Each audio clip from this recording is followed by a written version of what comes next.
बहुत ज्यादा, मुझसे भी ज्यादा शायद वाकिफ है। दीदी आपका हृदय से स्वागत करती हूँ। मैं स्वागत करती हूँ आपके और हमारे सबके प्रिय, जिन्होंने इस छोटी सी कार्यकर्ता पे विश्वास किया और भारतीय जनता पार्टी महिला मोर्चा राजस्थान जैसा एक बड़ा पद, जो शायद मुझे आज भी भाई साहब बहुत डर है कि क्या पता मैं कार्य समिति को सही कर, पूरा विश्वास था कि अगर आप दुनिया को ये अंदाज नहीं था कैसे लड़ाई लड़ेंगे, किस तरीके से संबल मिलेगा, कैसे इस जंग को जीतेंगे। लेकिन मैं गौरव कर सकता हूं कि इस पूरी दुनिया में केवल राजनीति नहीं, सामाजिक सरोकारों से जुड़कर सेवा के उदात्त भावना से देश के और प्रदेश के लोगों की सेवा जो भारतीय जनता पार्टी के कार्यकर्ताओं ने सेवाई संगठन के मार्फत की है, वो अपने आप में दुनिया के सामने अनुकरणीय उदाहरण है। करोड़ों लोगों तक भोजन, राशन और उपचार की सुविधा। जब दिल्ली के लोग बार बार पूछते थे कि आपने जो काम किया उसका संकलन चाहिए, उसका वीडियो चाहिए, उसकी हमें पूरी डिटेल चाहिए, कई बार लगता था काम कर दिया, अब किस बात के लिए।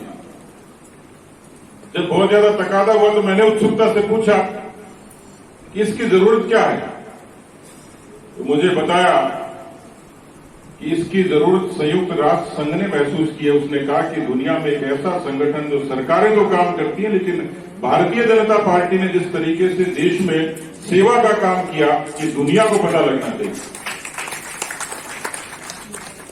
मैं महिला मोर्चे की हमारी बहनों को भी इस बात के लिए बधाई दूंगा, शुभकामनाएं दूंगा कि ऐसे विकट मौके पर मैं देखता था कितनी जोखिम के साथ में, कितनी मजबूती के साथ, कितने हौसले के साथ में जगह जगह से खबर आती थी।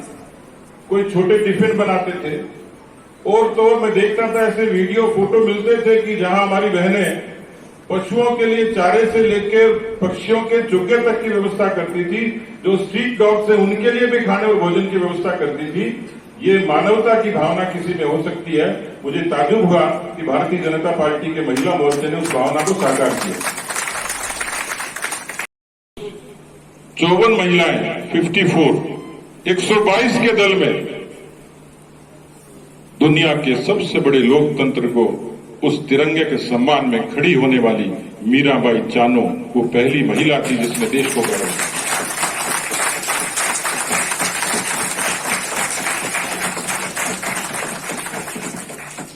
पूर्वोत्तर के एक छोटे से घर में पैदा हुई मीराबाई,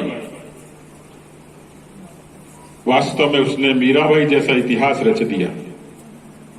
और दूसरा इतिहास रची है लवलीना ने, जो बॉक्सिंग में जिसके पंच ने भारत के तिरंगे को इज्जत दिलाई है। उम्मीद करूंगा कि आपकी कार्य समिति पीवी सिंधु के लिए भी जोरदार तालियां बजाए, जिससे उम्मीद पदक की हमें हुई।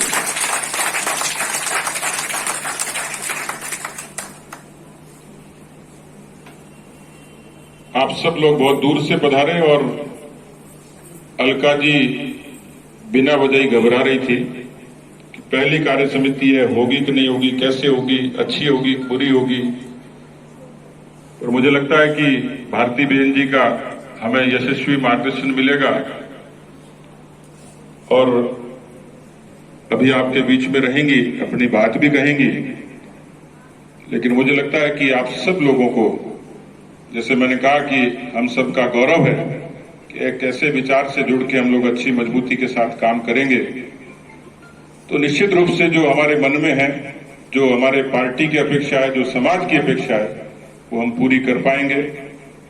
आपके लिए किसी ने कहा कि जब हम उछलते हैं तो आसमां उछलता है, जब हम उछलते हैं तो आसमां उछलता है, जब हम मचलते हैं तो तूफान मचल उठते हैं।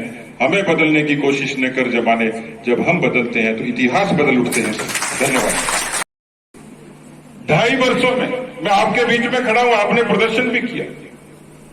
मुझसे कोई पूछे कि सरकार की नाकामियां बताइए, आप राजनीतिक पक्ष के लोगों विरोधी, इसलिए सरकार का विरोध करोगे। लेकिन 2.5 वर्षों में राजस्थान के इतिहास में इतनी नाकारा, निकम्मी, भ्रष्ट, अकर्मण्य सरकार मैं 90 से राजनीति में मैंने तो नहीं देखी। इससे पहले भी लोग बताते हैं कि हमने भी नहीं देखी।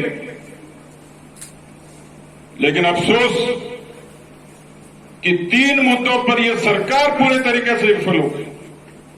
कानून व्यवस्था, किसानों की कर्जा माफी और बेरोजगारी, 3 फुट बड़े मुद्दे।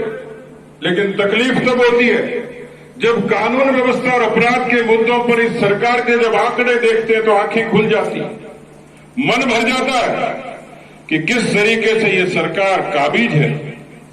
डॉक्टर राम मनोहर लोहिया कहते थे कि जिंदा कौमें 5 साल इंतजार नहीं करती। ये तो बीच में कोरोना आ गया, नहीं शायद लोहिया जी की बातें सच हो जाती राजस्थान की धरती पर। यदि कोरोना आपदा में अवसर बन के आया शायद कांग्रेस के लिए, क्योंकि 1.5 साल से मुख्यमंत्री अपने घर से दफ्तर भी नहीं गए और सरकार के कामकाज की वानगी आपको रोज अखबारों में दिखती है। लेकिन जिस बात के लिए कहा कि पीड़ा होती है, तकलीफ होती है, राजस्थान के इतिहास में 5,23,000 मुकदमे पहली बार दर्ज हुए और नेशनल क्राइम रिकॉर्ड ब्यूरो कहता है कि सबसे ज्यादा अपराध किसी पर हुए तो महिलाओं पर और दलितों पर हुए।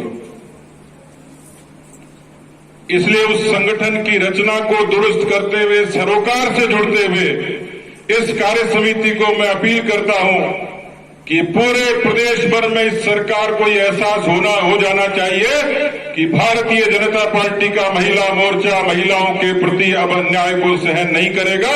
सड़कों पर लड़ना पड़ेगा तो सड़कों पर लड़ेगा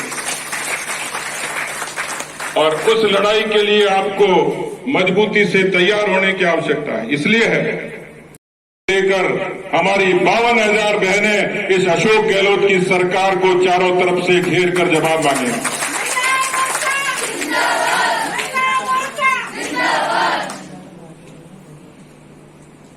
मैं अपनी बात को विराम दूं उससे पहले एक ऐसे अवसर पर आपके बीच में खड़ा हूं, शक्ति और भक्ति की धरती। मैं 2019 में किसी कॉन्फ्रेंस में लंदन गया, कोई चर्चा का सिलसिला उठा, मैंने पन्ना धाय का जिक्र किया और पन्ना धाय के उस बलिदान का जिक्र किया तो उन विदेशी लोगों के भी आंखों में आंसू थे। दुनिया की ऐसी खूबसूरत धरती जहां मां अपने प्रदेश को बचाने के लिए, अपनी रियासत को बचाने के लिए अपने पुत्र को बलिदान कर दे, दुनिया में इस तरीके का ऐसा अनोखा इतिहास कभी लिखा नहीं गया।